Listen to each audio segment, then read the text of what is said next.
I'm right now waiting on a person himself to call in because I could tell his story, but it's better to come from him because he could tell you that tragedy, that trauma, when his life was taken away from him at 19 years old. He's now 38, and today marks his 20th anniversary from the time he left the streets of Boston. On behalf of the McGee family, I appreciate all in attendance for extending their receptive ears to me in the here and now. Understand that change without begins with the change within. The very instrument that could legitimately alter our circumstances is, of course, our minds.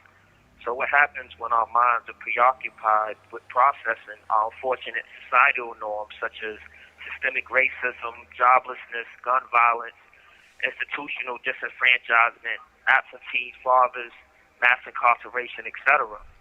We are being asked to thrive in conditions that are designed to break our will and sense of determination. So how will we succeed?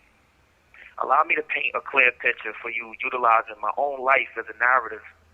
Growing up, my father was like a deity to me.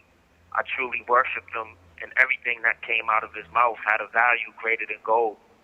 When I was 8 to 9 years old, my father was dealing with an apparent addiction, so much so that my mother had kicked him out of the house.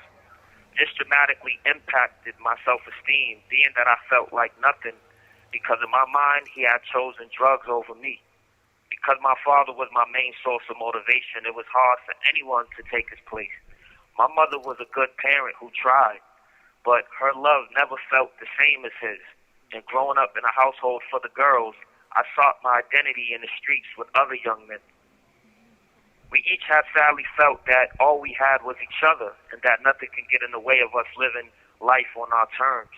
This is when I started doing whatever I needed to do in order to maintain my brotherhood. Thus, the code of the streets was adopted. I was a talented teenager. I played basketball incredibly well, and I was given a recording contract at 16 to rap. But little after my 17th birthday, when I was just a junior in Madison Park High School, just a few blocks away, I had made the worst decision in my life and had brought a gun into my home. And my little sister was accidentally shot with it by one of her friends, and it had almost taken her life. Being that I had not known how to process the impact of an accident, one that I blame myself for, I started using drugs and alcohol a few times a day to suppress the shame I felt. I started getting arrested and was soon the youngest person detained at South Bay Jail at 17 in 1995 for the gun used in my sister's accident. In 1997, I was a 19-year-old charged with the death of a store clerk at a neighborhood Christie's market. And although the evidence had clearly shown my innocence, I was sentenced to a life sentence at the age of 20. It was told to me that in order to go somewhere that you have never been, you must become someone that you never was. And I began challenging myself to challenge the systems that I felt falsely imprisoned me. But I could not do this until I truly understood it. Not only did I study the criminal justice system, I began to study multiple social systems as well, and soon had seen my life in a broader historical context. I felt like I was a fool to get sucked into the streets. But at that time, it was hard to focus on anything outside of the day. And in addition to that, it was taught to us on the corner that tomorrow was never promised anyway, so why invest time thinking about it? For the last 19 years of my life, I have not only been fighting to regain my freedom, but most importantly, my humanity. I witnessed a lot of trauma and experienced a lot of hurt. Yet, I was never introduced to anyone, whether counselors or psychiatric professionals, who could explain to me why my life felt so empty, yet so meaningless. But at 20 years old, I realized that my life would only be what I had willed it to become. So I had started changing my thinking about my potential beyond my past. Be mindful that I had to do this in an environment that discourages self-empowerment and self-expression.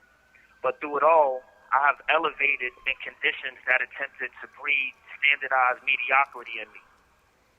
And what I discovered through this journey is that there are many prisons, but most of them are internal, in the forms of low self-esteem, insecurity, misplaced identity, which all prevent one from living a liberated life. To being one who has decided to be the architect of their tomorrow rather than being one who simply reacts to the day.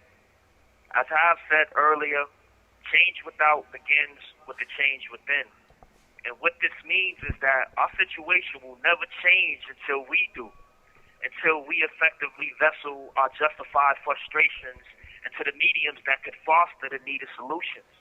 I firmly believe that you're only as young as your ideas, which translates into new visions for old problems. If you're a teenager with old solutions, what changes are you logically expecting to see?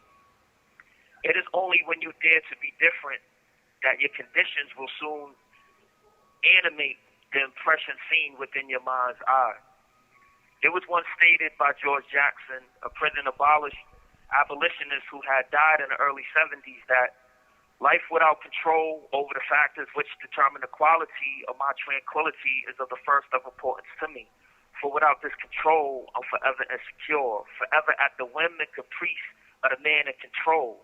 So it's okay to feel a certain way about what's going on in your community and what's taking place in society. Just as that young sister who live streamed her boyfriend getting shot in Minnesota just a few days ago. But understand that you should never become so overwhelmed by the problems that you miss out on the opportunity to discover its existing solution. Your life will only be what it is until you have changed it, or those with similar passions and commitments do. And as everyone here this evening realizes, we must put forward a greater effort to identify our commonalities rather than magnify our differences, being that all we have is each other in this struggle for human decency in our homes, in our community, and in this country. This is not about race. It's about pace.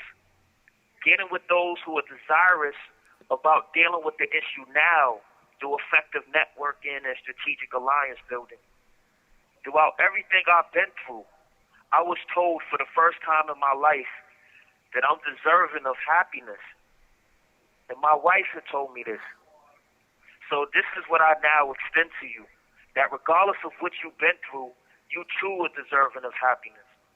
And lastly, understand that the entire world would doubt you. But it is only until you doubt yourself that this becomes a reality. So take care of yourself, and thank you for offering me some time. Peace.